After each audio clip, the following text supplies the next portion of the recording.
Good morning, Ohayo gozaimasu. I would like to thank Governor Koike for a great introductory remark before this event, and I would like to thank the organizers for inviting me today. It is my great pleasure to be here. I'm Ulrike Schaede, as was just announced, professor at the University of California, San Diego, at the School of Global Policy and Strategy. I'm very excited to be here for this initial keynote speech for the City-Tech.Tokyo 2023 event. And I'm excited because I think this is exactly the right time to have this type of event. And I'd like to think of this moment as, in fact, Japan's lucky moment. There are a couple of things coming together. One is, as I will explain in my remarks, the reinvention of large Japanese firms that requires a different type of innovation. This is happening just when the digital transformation is arriving, meaning there are many, many new business opportunities that are popping up, including, of course, the smart city, but also the necessity to build ESG and SDG into business models and so forth.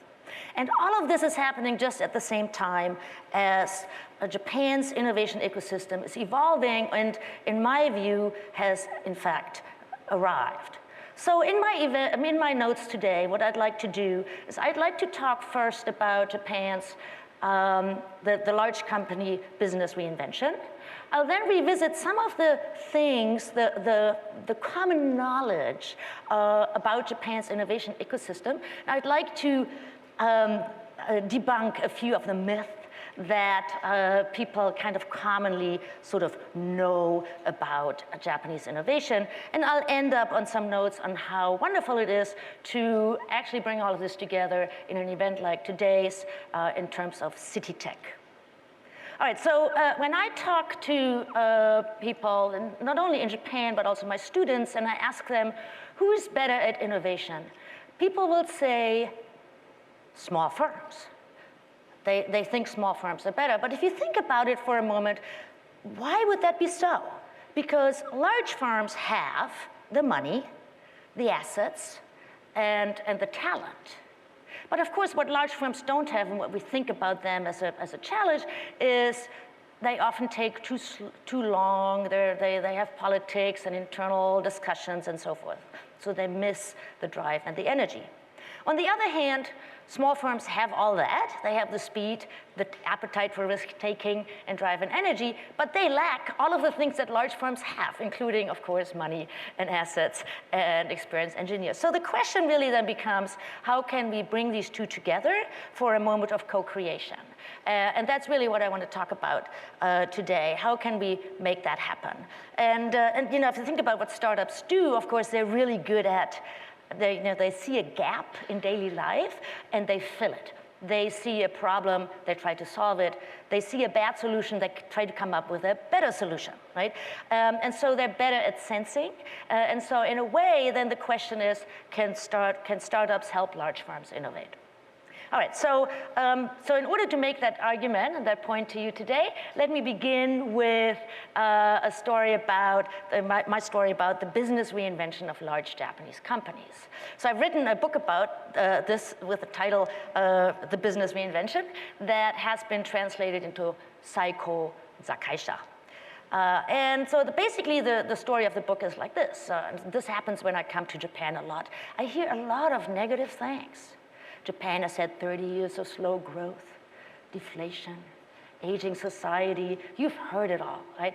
Every time one comes I come to Japan at least, I hear this. So there's a lot of negativity. And most of these things are actually true. So then we have a puzzle. The puzzle is, how can it be that after 30 years of slow growth and negativity, Japan is still the third largest economy in the world? It's only the 11th largest country in the world. So something is working. And so in my research, I've decided not to look at the stuff that's dysfunctional, but at the stuff that's actually working. So what are the large Japanese companies that are producing this sort of GDP, and small companies, by the way, too. Who are these companies? Where are these companies that are producing these positive results? And so I'm focusing for today's talk, let's keep it simple. Let me focus on large manufacturing firms. And large Japanese manufacturing firms have, of course, they have to reinvent because there are all of these challenges all happening at the same time. They've lost their previous competitive advantage in consumer end products to first South Korea, then Taiwan, and then China. The globalization of supply chains requires a new way of thinking about how to actually make money. The digital transformation opens up new possibilities, but also may bring, in fact, some threats at the global technology frontier. And of course, I already mentioned the necessity to really think about the world in a different way in terms of ESG and SDG. And then domestically, the labor shortage is bringing huge changes in the employment system, as all of you, of course, know. And corporate governance reforms have introduced profitability pressures. So there's a lot going on at the same time. The old Showa business model no longer works. So when I say that, what do I mean with that? I hear a lot of people talk about the JTC, the Japan Traditional Company, the Showa firm. What we mean with that, or probably most of us mean with that, is this leftover from the previous century, where the post-war Japan industrial policy setup that geared everything towards size. Large companies measured in sales had better access to the ministries and talent. They could pick at the universities first. They got better trade quotas. Even the stock price was said to be higher for larger firms, right? And so the large firm CEOs were very rational. They became bigger and bigger and bigger over the 1970s and 1980s, and the bubble economy added to that this sort of exuberant diversification, and as a result, Japan ended up with these large number of conglomerates. At the height of its days, it's said that Hitachi had over 1,000 subsidiaries. Okay, so after 1998 and the banking crisis, a first round of sort of dieting began, so companies started to sell off some of these very external parts of their businesses. But from hindsight, we know that they mostly parted with the things that were easy to part with. They were non-core or non-performing. So the challenge now is for Japan's large companies that there are still more than 250 conglomerates in this country, defined as companies that have more than 50 subsidiaries. Right? So what we need now is sort of a second diet, so to say. And I like to use Sumo as an image here. I don't know how many of you remember the Sumo of the 1980s. So this is a Showa period Sumo. There were these two massive men that were basically governing the Sumo of the time. Konishiki, who was 633 pounds, so something like 300 kilograms, and he was as wide as he was tall, and Akebono, who was even taller, over 2 meters and almost 300 kilograms. My favorite Sumo at the time was a fellow named Mai no Umi. Now Mai no Umi was a little shorter than I am, and so he had to put some silicone under his scalp to actually even make it into the Sumo Association sort of minimal requirements. And he was tiny, 200 pounds, 100 kilos. And he won against all of these people. He became known as the Waza no Depato, the department store of superior techniques. It is said that he had mastered 37 Waza.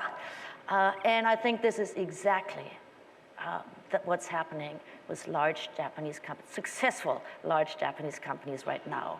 They are going on a diet, and rather than competing through size, which is no longer a play, because no matter how big Japanese companies are, they will never be as big as Chinese companies at the high end. So the new strategy is for large Japanese companies to become Waza no Depato, to compete at the technology frontier by becoming a completely different athlete that can outsmart the other. So in this picture, Mai-no-umi is pulling the leg of this fellow, pushing the other leg, and pushing his shoulder into his chest. So this fellow is going to topple over any moment now here. Right? And that's the idea. Change the identity of the company to compete in a fundamentally different 21st century way. Okay, so this slide looks a little frightening maybe, but no worries, I'll explain it. So what we have here is a slide made by Meti and Nedo, so the Ministry of Economics, Trade and Industry. And they are charting here the global market size on the vertical axis and the combined global market share of Japanese companies in percent on the horizontal axis. So if you see that orange big bubble at the very top, that's automobiles. And we know, right, so Toyota and friends. And then the little orange bubbles are hybrids, so that's the Prius and the Nissan Leaf and so forth. So we know that this is a huge industry and Japanese companies combine to 1/3 of global markets, right? What I'm interested in is this little Milky Way at the lower right-hand side. You see these bubbles? They are fairly small markets that where Japanese companies combine to anywhere between 50 and 100% of global markets. And when I say small, I'm talking about $2 to $5 billion annual sales. And what those are is these are upstream input materials and fine chemicals for things like electronics and semiconductors, including photonics for semiconductors, production equipment for semiconductors, and things at the very high upstream end of global supply chains. And because Japanese companies combine to anywhere between 50 and 100% in these, this is actually a superior power play. It's a waza play. It's a waza no depato play. It's a department of fairly small $5 billion markets where Japanese companies have a say. And because they own these markets, they can set higher prices, which is good for profits. So let me blow this corner up, down here, right? So that's where we look at the bubbles. And I've called this the new aggregate niche strategy. Now, when people in Japan hear niche, they think small firms, but no. This is large firms moving into small niches, okay? And so Nedo and Meti found that there are some 500 markets right now that are such niches. And how this grows, of course, is you start small, then you move up, make it a bigger pie, and then create new bubbles in that Milky Way. And because those niches are actually too small and too difficult to imitate, too difficult to copy, they're safe, at least for the time being. Okay, so it's a very large company story. I'm not talking small firms. I'm talking places like AGC, NEC, Hitachi, JSR. Some of you may know these companies, some of you may not. The fact that you don't know them doesn't mean that they're small, right? They're big, they're all listed company, and this is their deep tech play. Okay, so how do large firms get these new ideas? How are these bubbles created, right? So this is where we're now turning to innovation. And there are fundamentally 3 ways in which large companies can innovate. One is reform the in-house R&D departments by maybe hiring some outsiders, hiring some talent from other companies, going to Silicon Valley and and hiring some people there or opening a shop there. Number 2, encourage corporate entrepreneurs, which are employees who take initiative, send them on an innovation sabbatical, make them do in-house innovation. And number 3, of course, is embrace open innovation. That is, buy and incorporate innovation from the market for ideas. The market for ideas is really the market for startup companies. Okay. So if you think about, and by the way, I'm thinking that this is happening right now. I see this happening in Japan. In serious manner. Okay, so if you think about this, we can consider this a sort of a 2x2, where at the lower right-hand corner we have the current core business with the current core competencies of a large firm, right? Selling existing things to the existing customers. And so there are basically 3 ways in which companies can grow. One is explore new markets. So go global, for instance, or sell not only to large firms, but small firms, and that sort of thing. Or sell to existing customers new technologies. So think about maybe an IT company that helps the main client, which is a bank, in developing fintech products, right? And then finally, develop the future core by exploring new technologies for new customers. So this is the basic concept of the Ambidextrous organization, right? The Ryokiki no Kei framework, where the future core is, of course, is currently an exploration business, but in the future will be the new business. Or in my bubble chart, it's the new bubbles. It's a new Milky Way contribution, right? And this is where startups can help.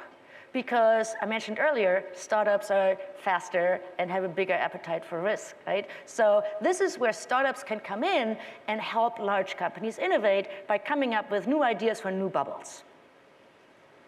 So let me briefly debunk some of the things that I hear about Japan's innovation ecosystem. Let me talk about startups in this country, right? So when I come to Japan, not only do I hear negative things about large firms, I also hear a lot of negative things about small firms. It is often said that Japan is behind, that Japanese VC are sort of salaryman, and they invest in this bara, widely spread way, and unicorns are, insufficient here, and Japanese startups are not global, and so it's all bad. The last point, Japan cannot innovate, that's just wrong. I mean, it's factually wrong, it's blatantly wrong, so it's also intellectually lazy to just say that, so let's stop saying that. And so if Japanese startups don't innovate, then there's a reason why that is. Okay, so let me debunk the other four. And I think, by the way, they were probably true 20 years ago. I don't think they're true anymore. So here's the change I'm seeing. First, Japan's behind.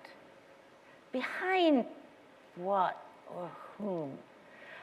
I don't think Japan is behind. Japan is just different. And that's fine. Because when people say Japan is behind, they usually mean Japan is behind Silicon Valley. And, maybe, but Silicon Valley is not a good model for Japan at all, for reasons I will explain in the next couple of points. Silicon Valley is fantastic, don't get me wrong. It's crazy, it's super. But it's not clear that it would work anywhere else. For every successful startup in Silicon Valley, there are a huge number of failures. The cost of what Silicon Valley is producing is super high. I don't think it'll work anywhere else, not only not in Japan, it probably won't work in Europe either, right? So Japan is now finding its own way, and that's great. So let's use Silicon Valley as a tool to create some urgency. That's very cool. But is there a better way to think about an innovation ecosystem that fits Japanese business and society? So let's stop saying it's behind. Let's just say it's different. Number two. Japanese VC don't invest large amounts. Well, that used to be true, I think. It's still maybe true compared to, again, Silicon Valley, but I think it's changing. So here's some data from White Star Capital from last year. And so the pink line is number of startups funded by year, and the blue line, blue bars are the number. And you might say, oh, pink is going down, that's bad. No, I think this is actually a really good chart, because what it says is there's more money, but fewer deals. On average, Japanese startups now get 3.7 million, right, in this database. Now, tomorrow, Ben Horowitz will be a keynote speaker. If he sees that number, he laughs. Yes, for him, that's peanuts. But if you think about it, I mean, $4 million is actually a lot of money for a startup company. You can do a lot with $4 million. That's a reasonable amount of dough, right? So let's recalibrate a little bit and say, well, $4 million is fine. Okay, not enough unicorns. So Governor Koike mentioned unicorns, and I'm going to now say, well, yeah, I mean, by the way, the program that Tokyo is doing is fantastic. I would beg to differ with her on chasing unicorns. And the reason is that the term unicorn refers to a stock market valuation, right? It's a market valuation of over $1 billion. That's a speculative number. Somebody writes that on a piece of paper, and that makes it real somehow, right? It has no connection with reality. It's just somebody makes that up. And in the United States, these valuations are currently crazy. And so billions are bandied around on Wall Street, like, you know, but Japanese stock market doesn't work like that. So I don't think that Japan has valuations that would even get to $1 billion. And so I would recommend that we find a metric that actually works for Japan. A metric that is a more reasonable thing. And maybe it's valuation, maybe it's something else entirely, you know, like some sort of cash flow related thing. Also, when unicorns fail, they create a big mess. I've looked up, you know, the largest sort of unicorn failures, and there's CB Insights has a list. I brought to you just a handful. You know, and by the way, I'm bringing this up because I don't think that Japan has any appetite for these types of failures. So here's just a handful of items that I pulled from this list of 252 spectacular failures. And what you can see here, if you look down, there are some cases where the money lost was 1.7 billion. So I went into my book and tried to translate that. That's Nissen Sambyaku Okuen. Japan is not a place where people can easily lose Nissan Sambyaku Okuen. Every time Masayoshi-san invests in something, people call him crazy. There's just no appetite for this. So I think we should stop chastising, you know, the Japan's innovation ecosystem for not having unicorns. Let's just normalize this a little bit. By the way, Ben Horowitz is going to be the keynote tomorrow, right?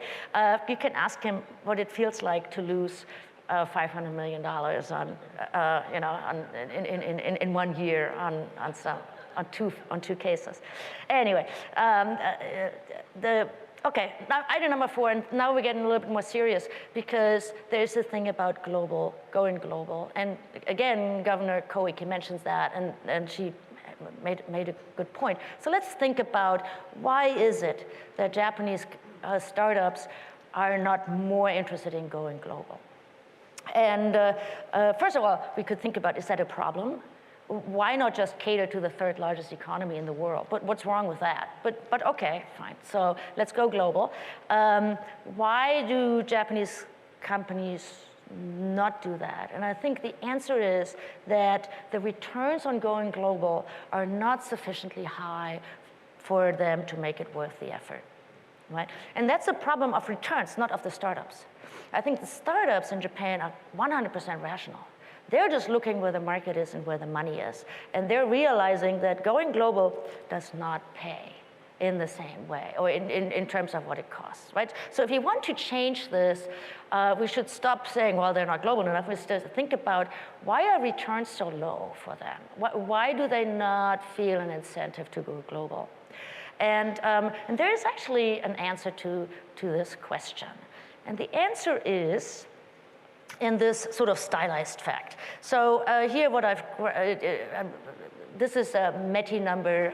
I'm not sure it's 100% true, but directionally I think this is right, that in the United States, in Silicon Valley, some 80% of startup exits are mergers and acquisitions. So companies sell to a large company, right? And only 20% are IPOs, and those include the ones that you read of in the newspaper with these like super valuations of the unicorns. But the unicorns are only a very small part of the entire innovation activity. In Japan, it's the flip side, right? Only 20% of startups exit by selling to a large company, where some estimated 80% go to the stock exchange. So let me give you a slightly different version of the same story. Google, Alphabet over the last 2 decades has bought 252 companies. Right? That's like a company a month. They buy. They just buy.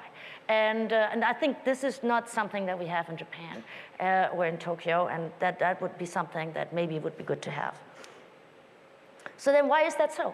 Why do Japanese startups not sell to large firms? And there are 2 reasons, right? This is a supply and demand story. One is large firms in Japan are often not buyers. This is, we can have a whole other sort of conversation about this, internal processes, not invented here syndrome, all of these things apply. However, I think this is now changing. There is clearly more open innovation in large companies now than it has been in the last, I don't know, half a century. And it's a big deal now. Data show that corporate venture capital is rising, M&A is growing. Japanese companies are purchasing a lot of Silicon Valley startups and European startups, and they're also investing in Japanese startups. I've actually put some data together, and clearly this is the thing. There are acquisitions by large firms of startups. And yet, at the same time, the number is still low, and the reason is that startup firms are often hesitant to sell companies to large firm, their company to a large firm. And one is a global challenge, which is, can they trust that the large firm will actually use it? The other is, society really doesn't have a big appetite for mergers and acquisitions. In this country, even when large companies merge, it's often seen as a failure of one. One company failed to exist, or there's something went wrong, or the CEO apologizes profusely. And for startup companies to sell their startup to a large firm might be viewed as a failure. They didn't make it to the IPO. So this is a societal thinking. And this is where we all can actually help Japanese innovation activity by changing our mindset. I've already actually suggested this. The Ministry of Economics, Trade and Industry could start a celebration. Highest M&A sell by a startup this quarter, and maybe introduce some new reputation for this. So this is a problem, and I think most of you may understand this now already. So if there are too many IPOs, then the return per IPO lowers, right? So sort of an inflation sort of thing. These depressed valuations mean that VCs don't want to invest as much. This means that startups spend a lot of time chasing money, so the innovation cycle is interrupted. So how can we change this innovation cycle? And I think if we find an answer to this question, then Japan's innovation ecosystem will truly go through the roof. And it is already happening. These things are happening, right? So we have the reinvention going on. We have the moment of the DX, where new bubbles can be created at the lower right-hand corner of my bubble slide in the Milky Way. And just at the time when Japan's innovation ecosystem is truly arriving.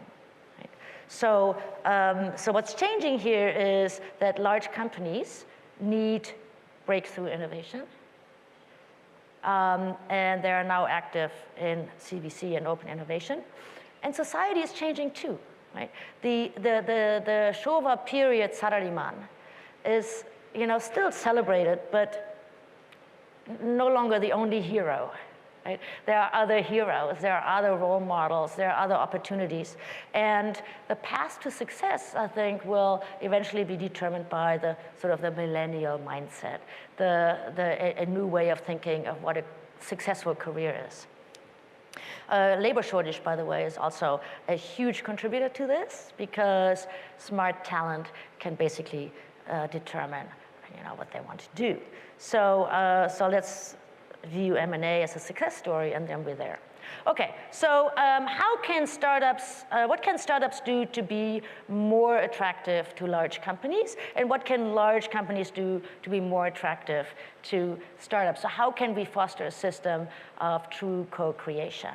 And I think what startups can do is to orient their business ideas toward what large firms need. right? So if there's a buyer, if they think of a large company as a buyer, well, make something that the buyer wants to buy. New explore businesses at the technology frontier would be my first candidate. Help large companies do things in AI, big data, fintech, medtech, martech, all of these new words that we have, proptech, which is real estate, right? And so small firms can create a very attractive portfolio that large firms would want to invest in. At the same time, large companies can also become much more attractive to startups. And so this is what I'm studying, right? How can large firms change their processes and their corporate cultures to make it easier for startups to A, trust them, that they will really use the technology and not just try to get rid of a competitor, but also create new processes that make it easy for the small company to become part of that organization. So as I wrap up, here's what I'm hoping that we will get out of these 2 days here at City-Tech.Tokyo. One is that my hope is for Japan to be more self-confident in the innovation that is actually happening here, and for the world to understand it better. You know, if you say something often enough, it becomes true. So if Japan keeps saying that the Japanese innovation ecosystem is behind, then the world might think that that's actually true. And I don't think it's any longer true. So it would be wonderful if the narrative could change into something that is a little bit more forward-looking, shall we say? Japan's ecosystem not as a place to nourish, but as an opportunity to exploit, as a factor to be dealt with.